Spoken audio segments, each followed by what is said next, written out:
Well, welcome to another Friday night. We're continuing our series on the 85 characteristics of complex trauma. And last week we started to look at that one of the greatest tragedies that comes out of complex trauma is the characteristic of shame. That core belief about my identity that it's negative, it's not good enough, I'm not valuable, I'm not lovable. And then we looked at kind of a whole bunch of characteristics come out of shame. So the brain doesn't like to feel shame. It doesn't like that I don't feel good enough. I don't feel lovable. I don't feel valuable. And so it starts to try to solve it.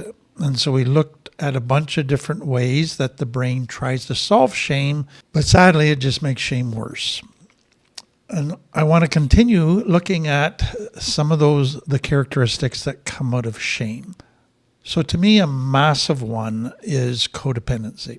So pretty much everybody that comes out of more severe complex trauma that has quite a bit of shame ends up in codependent relationships. So codependency is really, in my mind, how shame works itself out in relationships. It's kind of like this. So shame basically says, I don't have any positive feelings towards myself. Anybody that gets to know me is going to reject me, so I kind of reject me too. The only way I'm going to get positive feelings towards myself is if others have positive feelings towards me. And that will feel good. So I must get others to like me if they're going to meet my needs, if I'm going to have a relationship. So I must basically earn love. So codependency is the dance of two shame-based people trying to get their needs met, trying to earn love, trying to solve shame, trying to not get hurt. And it's a very sophisticated dance. It works itself out quite differently in relationships, but there's common characteristics. And so it's all coming out of shame. So let me try to explain it. We've done a whole series on this as well, so you can look at it in greater depth. But shame, the equation basically is this. I don't have value, but if I'm in a relationship, then that must prove I'm lovable. Somebody wants me. Somebody desires me, so I must have value. So being in a relationship, that solves my shame. If I'm not in a relationship, if I'm all alone, well, that proves I must not be lovable. So therefore, I must always be in a relationship. That's what gives me value. There's another element here that is so important to understand. What comes out of shame belief is it comes from feeling abandoned, that nobody wants me. I'm neglected, I'm abused, therefore I'm not good enough, nobody wants me, everybody's rejected me, I've been abandoned. Now there's a deep fear of abandonment because nothing hurts like being abandoned. Nothing says I'm a zero like people abandoning me. So now when I get in relationships, I sure hope they don't abandon me. That's my deepest fear in a relationship. So typically, here's how it works out. So both people have shame at their core. So that's what this is all about. But shame, people basically can respond in one of two ways. So some people, they give into shame. I'm inferior, I'm no good, I can't do anything right, and they just have this terrible self-image. The second, try to compensate for shame by overcompensating. So I am going to be superior. I am going to be better than everybody. I am going to take care of everybody. That proves I'm superior. If I have superior position, superior possessions, superior looks, superior by helping people, then I must not have shame. I must feel great about myself. I'm wonderful. That's their solution to shame. So now those two people attract each other. They meet each other and the superior person goes, oh, somebody in need, I can help them. That makes me feel good about myself. I'm helping people. But beyond that, that person that I helped is so appreciative. They tell me, you're wonderful. Thank you for that. And that makes me feel good. So by helping others, that gets them to feel good about me. Then I can feel good about myself. But then for the inferior person, When somebody comes in and wants to rescue them, somebody with this position and power, and they take an interest in them, they make them the focus and try to help them and do things for them. They go, oh, that feels so good. I'm wanted. People care about me. That seems to solve their shame. So what happens is a superior person, they begin the relationship by going to the inferior person and saying, I am going to make you the center of my universe. I'm going to give up my needs. I am going to make sacrifices for you. I'm going to give you my full attention. I'm going to be present to you. You are the most important person in the world. And so what you see is you have this wonderful honeymoon period that creates intense feelings of love. But really, the intensity is because both people seem to be getting their shame solved. It seems to be finally meeting their needs. They're finally getting the love they've always longed for. It seems like such a beautiful thing, but they don't understand is the dynamics is somebody's superior, somebody's inferior in need, and it's driven by shame. Because of that, it never satisfies. It creates intense feelings of love, but the superior person gave up all their needs. The inferior person, they're getting their needs met, but their shame issues haven't been dealt with. So after a while, they have a growing discontent. Their needs aren't being met. They're not truly being loved. They're just trying to earn love. They're not equal. And so there's a growing discontent. So what often begins to happen is that this honeymoon period begins to end. And now the person in the superior position, they go from, I'm going to make you the center of the universe, to, I want to be center of the universe. You take care of me. If you don't take care of me, I'm going to get angry at you. And they think if all my needs are met, then I'll be happy. So I'm going to become a narcissist. I'm going to become self-centered. I'm going to require the other person to give up their needs and take care of me. The other person is afraid of being abandoned. And so they just, I'm used to giving up my needs. I'm used to not mattering. I will take care of you. Please don't abandon me. Please don't abandon me. And so that seems to work for a bit, but there's still a growing discontent. So then conflict begins to happen. There's a blow up. Finally, somebody says, you don't care about me. Somebody says, you're so selfish. You're a narcissist. All you think about is yourself. And there's a huge blow up. But what does the blow up do? It creates, they're going to abandon me. They're not happy with me. So they try to go back to the honeymoon stage.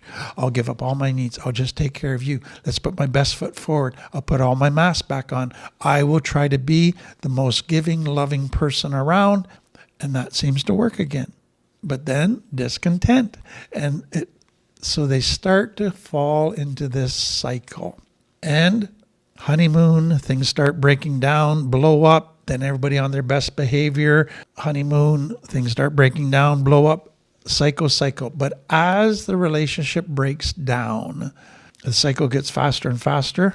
The blow-ups get more intense. The honeymoon gets shorter and shorter until there's no honeymoon at all.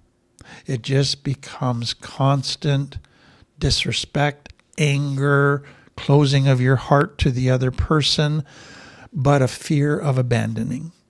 So then people can go to even more extremes of, I don't want to be abandoned. So for the inferior person, they can become more needy, more clingy, like a Munchausen syndrome. They're sick all the time. They always got a problem. They always need the other person to help them, create crisis, develop kind of learned helplessness, or they just take care of that other person's every little need constantly. Just don't leave me. But there's no connection. There's no true intimacy. There's no true love. It's just a desperation not to be abandoned. The superior person who fears abandonment, they only can go back to, well, I need to be needed. I need to be superior. So I need to help them. So let's Munchausen syndrome by proxy. Let's create need in them. Something's wrong with you. You need my help. Or if they're finally get to a point where they go, I can't make this work, and they become so narcissistic, they basically say, I'm going to move on to another relationship. But they don't usually move on or break the old relationship until they have a new one ready. Or another thing is they can start cheating on each other or just one person because they're so desperate for love and they just don't know how to get it anymore in the existing relationship. So that is codependency. And sadly for many, that is what many relationships, marriages become. Many can coexist like that for years and years, all of their married life, but there's not the deep, true connection. So that leads to the next characteristic, which is, we already identified, is that people are attracted, without even realizing it, to relationships where there's superior and inferior roles. So that often comes out of complex trauma. So complex trauma actually trains children to be codependent. So the parents act as the superior, somewhat narcissistic. Their needs are what matter.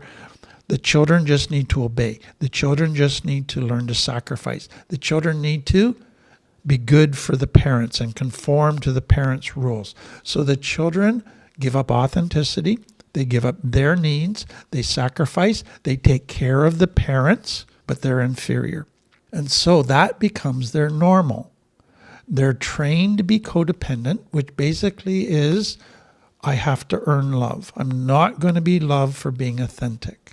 So now when they get into adult life, and this is all happening subconsciously, they don't even realize that it's happening. They get into adult life and they're attracted to somebody who's superior. They're attracted to somebody who's inferior because that's their normal. That they know how to operate in those kind of relationships. And so the very first thing the inferior person does when they meet somebody and feel an attraction is not, hey, here are my needs. Here's what I dream of. Here's what I hope for. Here's what I would like to do tonight. They don't see themselves and present themselves as an equal. Their go-to right away is put your needs down, be smaller, make them bigger, take care of them, make it all about them. That's the only way to have a relationship. And then if that person's superior, they get the honeymoon. They get the intensity. They go, oh, this is love. This feels so good. But all it is I need you. It's not love. It's I need you to solve my shame. So when a person comes into a relationship and they immediately, their go-to is to put the other first constantly, to put their needs down constantly, to not be as an equal. This is more than just being polite. This is just more than social consideration. This is a fear-driven thing where the child is connecting to an old template. So I meet somebody that's superior, I immediately feel an attraction because that feels normal, I know what to do, and then I immediately go into my patterns of behavior as to what is necessary to make this relationship work. What they don't realize is, yes, it'll create a honeymoon, but it'll create years and years of pain. The solution is, if I want to have healthy relationships, I got to get rid of that template. When I start a relationship, I need to right up front go, I'm as important as they are. My needs matter just as much as they are. I need to set boundaries. I need to express my needs and desires right up front. That feels so weird. That feels so wrong. That feels scary.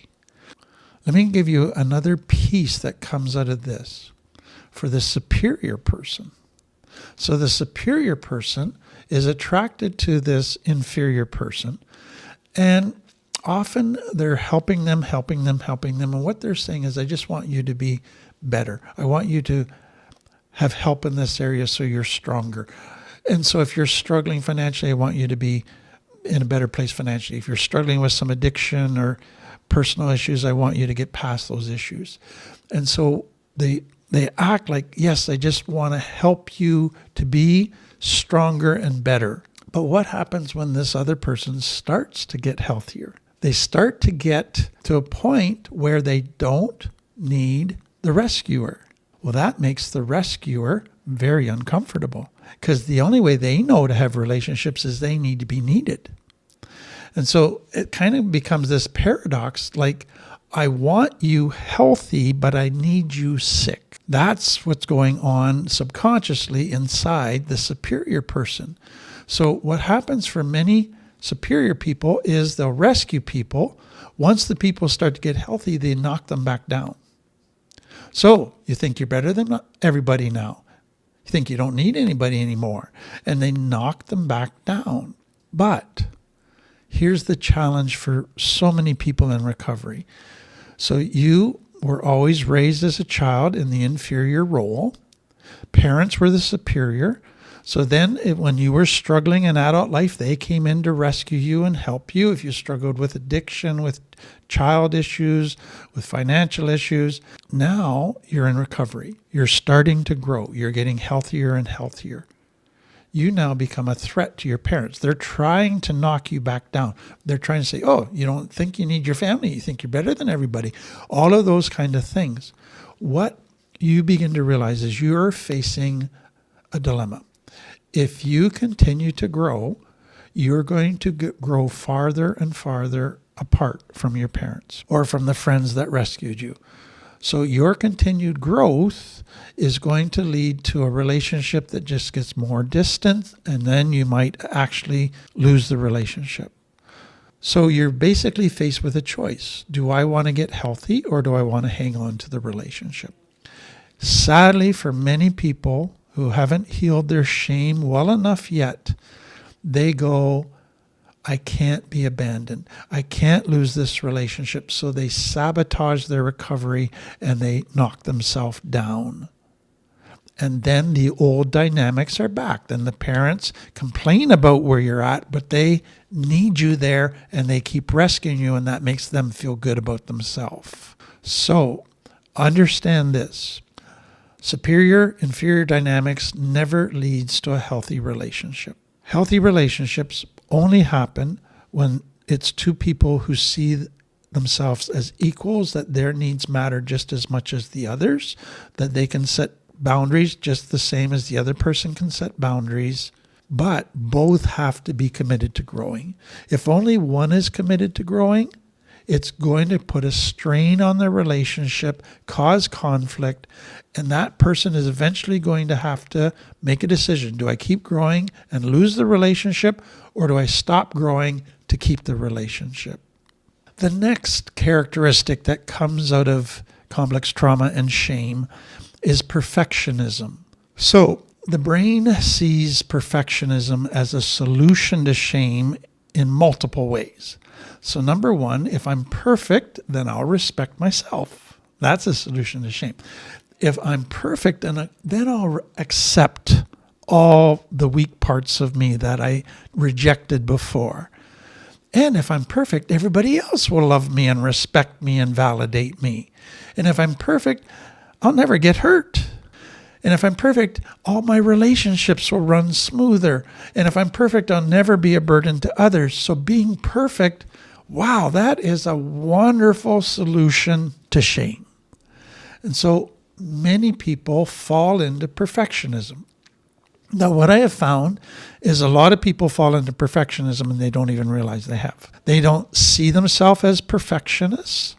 They just see themselves as, yeah, I have high standards for myself. I'm just a hard worker.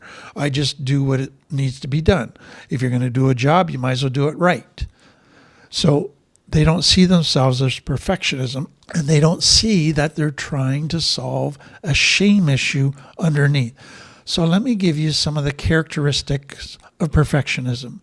So you feel like you fail at everything you try. So it doesn't matter how good you do, it's not good enough for you. You struggle to be vulnerable, to share your thoughts and your feelings, because what will people think? Will they see some weakness in me? You tend to be somewhat controlling of circumstances and situations and people. You can become obsessed with lists and rules and work, or You always tend to focus on the end product as being more important than the undertaking to get to the end product. You don't see a task as being finished until the task is perfect. Good enough is never good enough. You take an excessive amount of time to complete tasks. You overthink tasks. You obsess about tasks. So your brain is going constantly and thinking about what you need to do and how to do it. You're never satisfied with yourself for what you do. You set unrealistic standards for yourself. So you're constantly living by, I should be this way. I should be that way, which is basically saying, I'm not, I'm therefore failing. So then you're very hard on yourself if you fail. Then you tend to look down on others who aren't as committed to being as perfect as you are. You feel guilty if you relax. You feel guilty if you say no to people. You reject parts of yourself that you see as weak. You hate those parts of yourself. You hide those parts of yourself. You have difficulty accepting that you have limitations. You have great difficulty with your emotions. You don't like emotions. They make life too messy. You have great difficulty being vulnerable to people. You have great difficulty with intimacy and intimate relationships. You have great difficulty with change and the unknown and new skills that require a lengthy learning curve. You want to learn everything perfectly the first time, and changes and the unknown is you're not sure what to do, and that drives you crazy. You're depressed by unmet goals. You have a deep fear of failure, and that, if you think about it, is often a deep fear of rejection and abandonment. So you're controlled much of the time by fear. You don't understand unconditional love. You see that you constantly have to earn love, even being able to love yourself. You fall into all or nothing thinking. If you don't do it perfectly, you've failed. That's the only way you can categorize it. You tend to then begin to procrastinate. So you resist starting a job if you don't think you can do it perfectly. So you put it off. And then because you're spending so much time trying to do this job perfectly, you're having to put off other jobs that need to be done. So you're procrastinating on other things. You tend to focus on your failures more than your successes. And much of your validation comes from externals, so your accomplishments, not on who you are. And you compare yourself to others constantly. And you're afraid to ask for help if you're struggling or in need, and you're afraid to admit that you're struggling. So that's shame, thinking the solution is to be perfect. But it's a shame issue. Now, a lot of people try to justify that this is a good quality. They get a lot of validation for it. But they don't stop and look at the consequences of their perfectionism. It always backfires. It always feeds shame because nobody can be perfect. So they're constantly feeling they're not reaching their unrealistic standards, and it just keeps feeding shame, and it drives them viciously to push themselves harder, to push themselves, and then many burn out. I hope you see it keeps you kind of in this cruel prison where this perfection is a cruel taskmaster that's driving you, and you can't just accept yourself. You can't relax. And it's mistraining your conscience so that you're feeling guilty if you're not perfect. You're feeling guilty if it's just good enough. And you're constantly now in a state of guilt. So it's creating deeper shame, deeper fear, deeper guilt, pushing you towards burnout. And that then messes up all of your intimate relationships. So perfectionism is perceived by the brain as a solution to shame, but it doesn't work. And so it's learning to accept who I am, learning to accept my limitations, learning to understand good enough is good enough. The next one is People from complex trauma often end up lying when it's just as easy to tell the truth. And they're often, without even knowing it, keeping secrets all the time. I find this quite interesting. So if you think about complex trauma for many children, lying became necessary to keep them safe. It became necessary for survival. So it kept them sometimes from being punished. So dad's angry and he's just wanting to hurt somebody. Who did this? And the child knows they didn't do anything wrong, but if they admit they did it, they're going to get punished. And so they lie to keep from being punished. Then they're getting sexually abused, they're getting physically abused, and they're told if you tell anybody this, you're going to be in trouble. And so you got to keep secrets now to not get in trouble. Then you can't just express your needs. You can't just point out problems and say, hey, this isn't right, because then you're going to get punished. So you hint at stuff, but you don't confront it. So you're kind of denying stuff, lying a little bit about what your life is like. And what the child begins to realize is honesty is dangerous. You often get in more trouble by telling the truth than by lying. Lying is actually safer. So if you are honest, yes, in a healthy home, that would result in validation and it'd be positive things. But in complex trauma, if you're honest, it could result in more pain. It could result in rejection. It could result in judgment. It makes things worse. So lying becomes necessary to survive. But then, secondly, if you have this shame core belief, basically you live a life of wearing masks, which is lying all the time. I can't let people see the real me. I got to lie about who I am so that they'll love me, so they'll like me. Because I'm afraid if they see the real me, they'll reject me. And then I'm going to go beyond just wearing masks. I'm going to make up stories. I'm going to embellish stories. I'm going to tell people things that aren't even true to make them like me more, to make them respect me more. So some people go down that road. Then what happens for many children in complex trauma is I got to keep track of my lies. So I told this lie to this person. So it's like they got this filing cabinet in their brain, and in their filing cabinet, there's 100 different file folders. And each file folder is a person. And within each file folder is the lies I told this person, the next file folder, the lies I told this person. And they've got a whole filing cabinet full of all of these different folders with all the different lies and stories they've told to all these different people. And they got to keep track of all of that.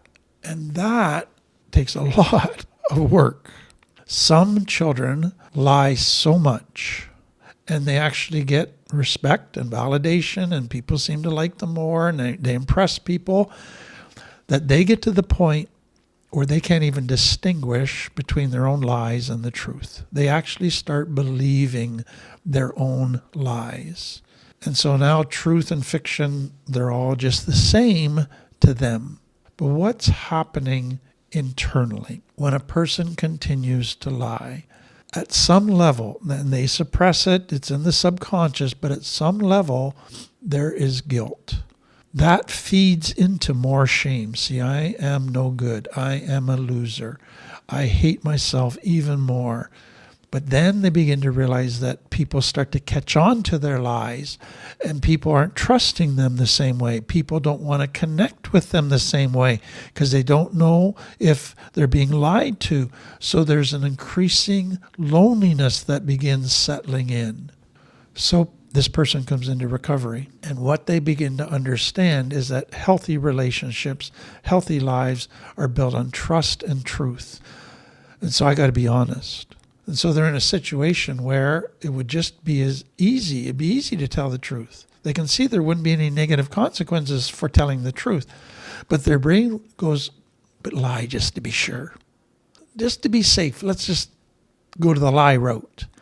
That's the temptation they face. Then if they go, no, I'm going to tell the truth, then their brain goes, but, and fear kicks in. You might get rejected. They might not like you. And then they begin to realize, I got to start talking about some of these secrets I protected for years. And then they feel guilty if they start talking about secrets. They feel, oh, now I'm going to really get into trouble because I'm exposing stuff. Something bad is going to happen. So there's a whole bunch of fear that kicks in when they decide to become honest. And so they have to push through that fear and go, okay, that's just my limbic brain getting triggered. The reality is I'm with safe people. The reality is that we're both committed to becoming healthy. Honesty is the only way to build trust. I got to push through this. Now, let me just add this. I am not saying that you should spill all of your secrets, everything to everybody you meet. That can actually do a lot of damage. That probably is unwise. What I am saying is find at least one safe person that you can trust, that you can begin to work with, to unearth the secrets, to be totally honest with, and learn how to do that. Process through a whole bunch of the lies and the secrets. Then in all your relationships, be honest about here and now. Be honest about things that will deepen the relationship without necessarily getting into all the nitty-gritty. So one of the questions that I often get asked by people is, okay, let's say I'm starting a new relationship. Let's say that I've slept with 200 women. What do I do? How honest do I get with my partner about my past sexual life? They go, do I need to tell them the names of all 200? Because they might ask me for it. They might say, tell me all about it. Give me the nitty-gritty. And I go, I'm not sure that would be wise. What you can say is, you know what, in the past, I did a lot of sleeping around. I'm not proud of that. I was acting out of a lot of wounds and a lot of longing for love. I just want you to know that that's part of my past. That's not who I want to be today. That's what I'm working on today. But that general disclosure, that's all I can give you at this point. The next characteristic of complex trauma is afraid to be a burden or a pain. So many people with shame, they always feel like everybody just sees them as a burden, as not good enough. That if they have a need, they'll get rejected. So let me again develop where this comes from. So many parents in complex trauma families are abusing their authority. That's where the complex trauma comes from. So they're being somewhat narcissistic. So it's basically their needs matter more than the children's needs. So they're not seeing their position of authority, that they should be using it to care for their children's needs, to let the children know how important their needs are. They're using it to get their own way, to get what they want. And so their children are being trained to give up their needs. And if they express needs, that they are being selfish. And so now to have a need, they feel like I'm a pain. I'm bad for having a need. Other children growing up in complex trauma, if they said, Mom, could you do this for me? And all of a sudden, Mom went, or Mom rolled her eyes, or Dad. And they go, oh, I must be a real burden to them. They don't want to meet my need. They're just meeting my needs out of obligation.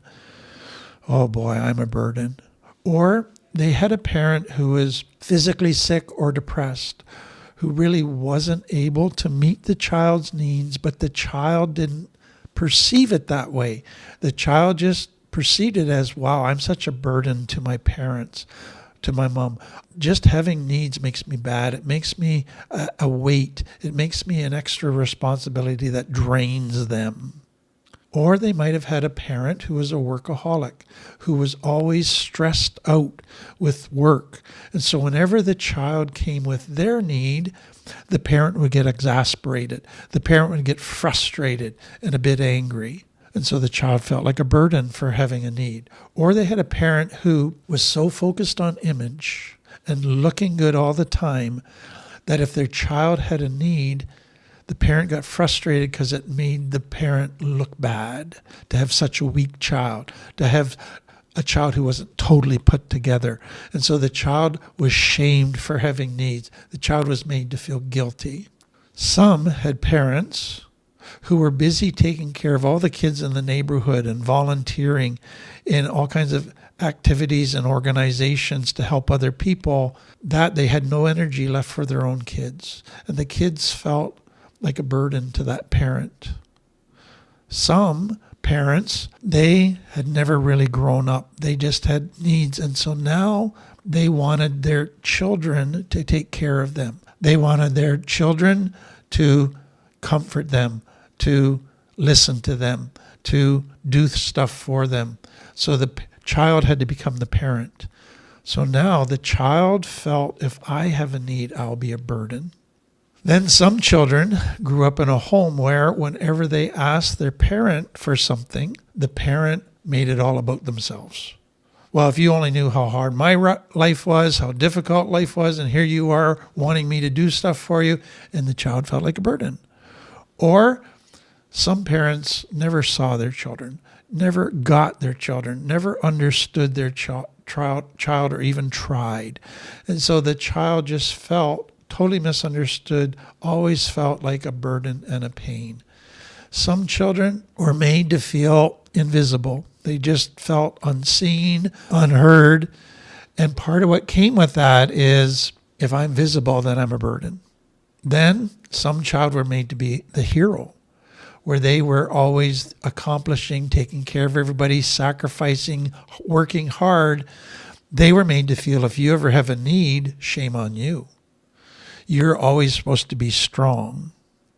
And then some children grew up in homes where parents said, I'm going to teach you to bake, but the parent basically said, you better learn to do it perfectly the first time. If you leave a bit of a mess, if you don't do it perfectly the first time, I'm going to get frustrated. I'm going to get exasperated with you. I'm going to say, go away. You're just too much of a hassle. I'll do it myself. And the child felt like a burden. Some families basically taught their children that you only need family. Now their family is not available to them, and they feel guilty for asking other people. Others, you don't tell other people your problems. You don't air your dirty laundry. That was drilled into them. So now for them to talk to others who aren't in their family, they just feel guilty. They feel like this is awful. Some had parents who always played the victim, who were always super needy. And so you hated that about them. You tried to be very self-sufficient, very strong, and you were determined never to be like them and be needy, to be a victim. And so now when you actually have a need, you go, I can't tell people that because then I'd be like my mom. Some, if they went to their parents with a need, what their parents would do is start to cry, get depressed, and say, I'm a terrible parent. Oh, I can't do anything right. Look at my child is struggling so much. And the child goes, wow, I must be awful to cause my parents so much pain. Or some grew up in a single parent family, and mom had 4 kids, and she just didn't have the energy to take care of your needs. You just felt like a burden.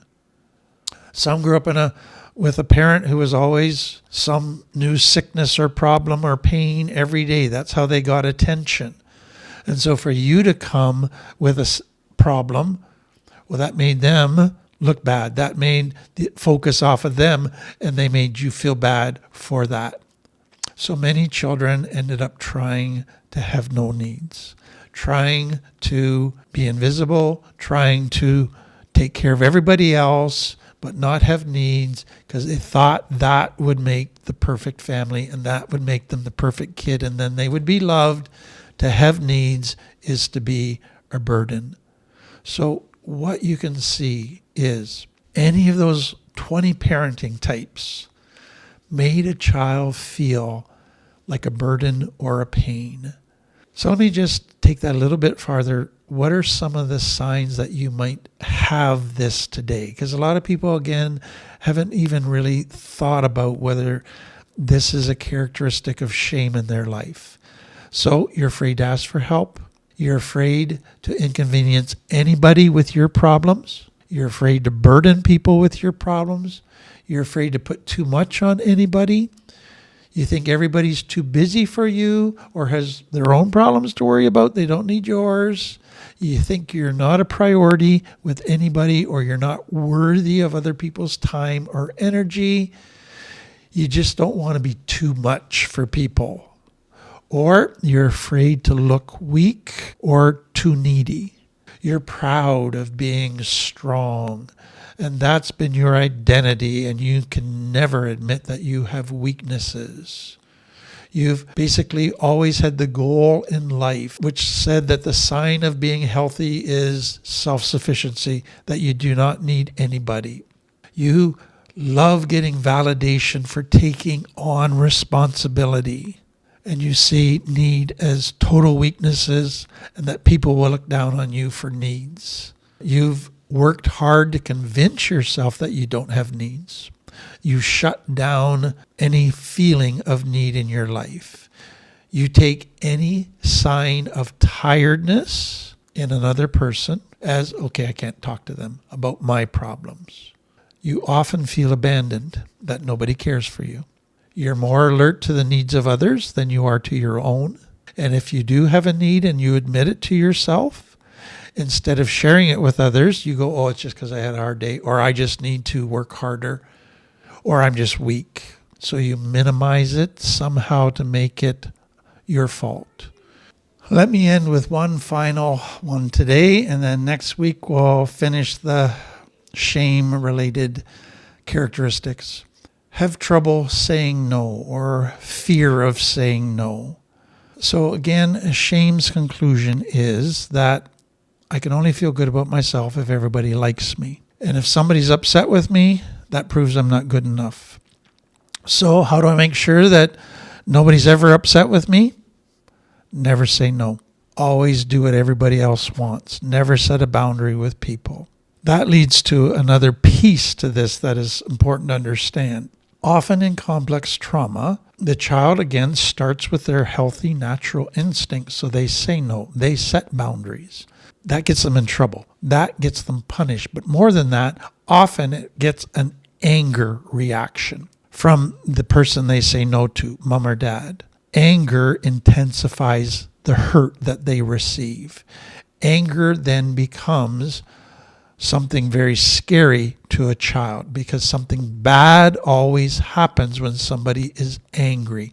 So part of what happens is not just shame that says I need to have everybody like me, but it's I cannot get anybody angry because anger always leads to bad stuff. People get hurt really badly.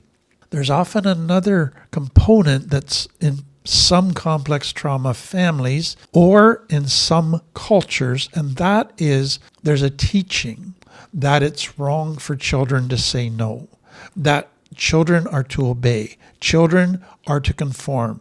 That's what a good child does. It's all about the child conforming, obeying. So the child is trained, their conscience is trained to never say no to somebody in authority, because then they are bad. They are sinning. They are doing stuff that is shameful. And so to say no produces a deep sense of guilt for people. What these people quickly realize when they get into adult life is if you don't say no to somebody or people outside of your family, if you're afraid to say no to them, then you're eventually going to say no to your children. So the more you say yes to everybody else, the more you say no to your children, because you only have 24 hours in a day. You can't be all things to all people. You can't go constantly. And so the more you keep saying yes to everybody else, the less time you have for your children, which means you're saying no to your children, to your partner, and you're burning yourself out. So you might be pleasing people, but you're hurting those you love the most. You're causing damage. You're hurting yourself. You're eventually going to get to the point where you can't say no to anybody. So part of recovery is learning to say no. It's learning that, yes, it causes fear in me. It might even cause guilt in me.